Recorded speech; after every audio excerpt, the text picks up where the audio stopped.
Okay, thank you for coming. So I'm here to present AbdomenAtlas X, and this is a very large-scale data set for abdominal tumor segmentation.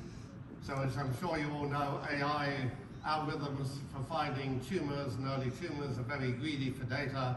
There are not many public data sets available for people to train and develop and test algorithms on them and to get them working at human level. So we're happy to present a new one. The authors are Zhongwei Zhao, Qi Chen, myself, and it extends a paper that was ICCV. Basically, we're mainly at Johns Hopkins, but we have collaborators almost, well, not everywhere in the world, but quite a large parts of it. So, plan of the talk, the annotation data set, just to say we provide this data set, detailed provoxal annotations of tumors in 16 organs, and this includes 11 organs where there are no previous public annotations. Then the scaling laws, this is something which tells you roughly how big you'd like your data set to be. I'll get into that. Then to annotate tumors, you want to do this efficiently because doing it by hand takes a lot of time, takes a lot of money, it needs an expert. We have an active learning strategy that can do it in about 80 times faster than standard methods. This relies also on synthetic tumors, and so here you can start making synthetic tumors that look about as realistic as real tumors, and they can be used to train AI, and also they've got other benefits. They can model small tumors, which rarely occur in data sets because they're so difficult to see, and yet those are the ones you want to capture. And I should put in small synthetic tumors are only used for training, they're not used for testing. So here are the 16 major cancers we annotate per voxel. As I say, 11 are new, nobody's publicly done these or made them available.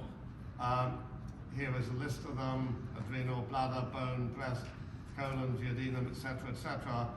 On the right-hand side with the the rectangular red box is the amount of examples that we've annotated, and on the right is the amount of existing annotated data of the same tumor. So colon tumor, 190 in public data sets. Kidney, 490, 89. So you can see we go a lot bigger than anything that's out there at the moment. And as I say, 11 of these don't have any annotated data sets at all. Okay, so what do I mean by scaling laws? These are this AI term. They're not really laws in the sense of Newton's laws, but they are more like rules of thumb. And so in previous work that we did on the pancreas, on a proprietary data set, you notice that performance of any algorithm seemed to saturate at about 1,500 or a little bit more if you wanted to work on data from external domains. And so if you had more data, well, you didn't make incredible improvements. And getting up to that level was where you were exceeding radiology level performance, at least all radiology level performance that's been reported.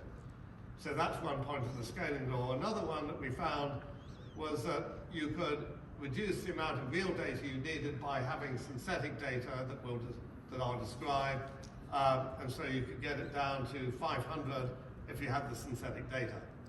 Right.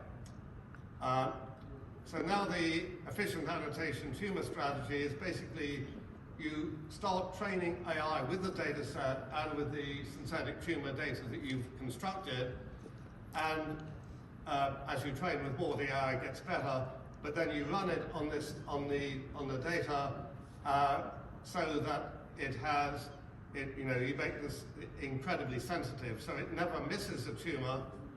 It may have false positives, but the rationale is it's easy for a radiologist to eliminate a false positive by just clicking the button. So removing a false positive takes 5 seconds, click a button, it's not correct. Modifying the tumor, if the tumor shape isn't quite right, maybe taking 1 minute. But manual annotation, which is what people used to do, takes 4 to 5 minutes. So you're gaining a lot of speed and developing data sets of this size quite practical. Now, efficient annotation, okay, synthetic data. You can use AI techniques to create synthetic data. Here are some of them. You can check them with radiologist Turing tests. You ask somebody if this is a synthetic tumor or a real tumor, and basically no one can really tell the difference now. You can create the data sets, you can create the synthetic tumors, and then you could use them as a time machine. If you've got a synthetic tumor you've made at one time, you can make it smaller and run it backwards, so you've got a small synthetic tumor, or you can do the opposite and run it forward and make a bigger tumor if you want to do it.